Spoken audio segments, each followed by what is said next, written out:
Do you attribute your atheism solely as a result of the abuse you suffered from your mother? If you've already made a video about that, I'll just apologize in advance. No worries at all. I make a lot of fucking videos, so it's so damn buried you'd never find it anyway. I don't even know how to go through and clean up all the shit I've done over the past 4 or 5 years on here. No, my atheism is a result of multiple things. Predominantly the lack of evidence or proof. When you ask somebody who believes in the theory of evolution and the Big Bang Theory, so first things first, if you ask somebody who believes in the Big Bang Theory, or if you ask somebody who believes in creationism, where the actual origins begin, neither one can give you an answer, right? God created everything. Okay, who created God? He just always was. No, there has to be a beginning for the human mind. The Big Bang Theory, everything exploded from this one atom. Okay, fine. Where did the one atom come from?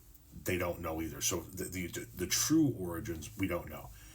Having said that, when you go to the side of the Big Bang and eventually evolution, and you say, give me proof, they can give you physical proof of evolution. They can give you physical proof of the age of the earth. They can give you physical proof that other beings, such as dinosaurs and things of that nature, existed well before us. They can give you evidence to support a large portion of their theory. When you go to a creationist and you say, give me proof, they go, the Bible. Because there is no proof. There just isn't. There's a lot of belief. There are a lot of stories. There are a lot of traditions, and there's a lot of faith, but there's very little actual evidence. So that is the predominant reason why I'm an atheist.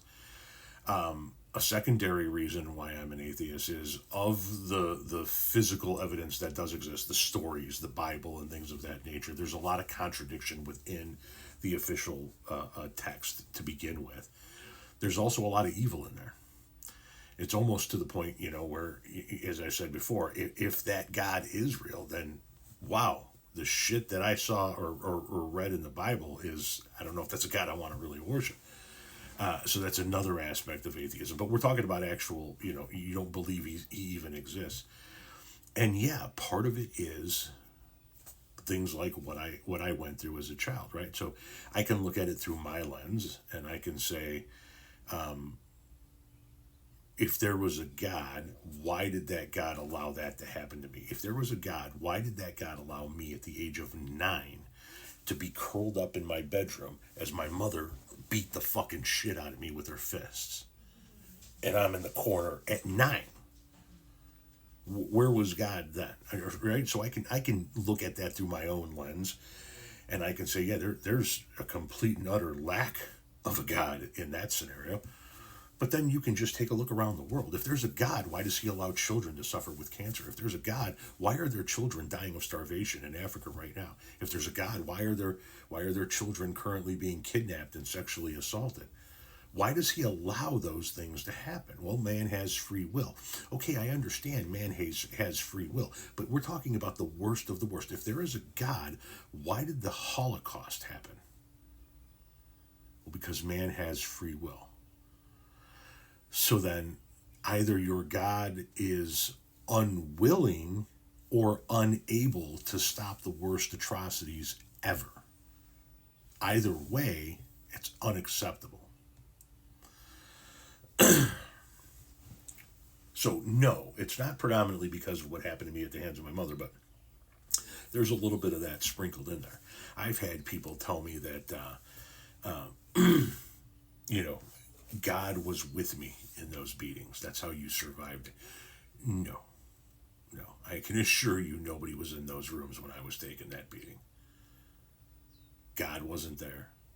Jesus wasn't there. Mother Mary wasn't there. Allah wasn't there. Buddha wasn't there. The fucking flying spaghetti monster wasn't there. There was me and my mother. And those were the only 2 fucking people there. And the only thing that happened in that room was I learned how to take a beating yet again. I wasn't being watched over. I wasn't being protected. I wasn't being shielded. I was learning how to survive. And yeah, experiences like that over the course of a few years in some of your most formidable times of life, they will make you question the existence of a supreme being.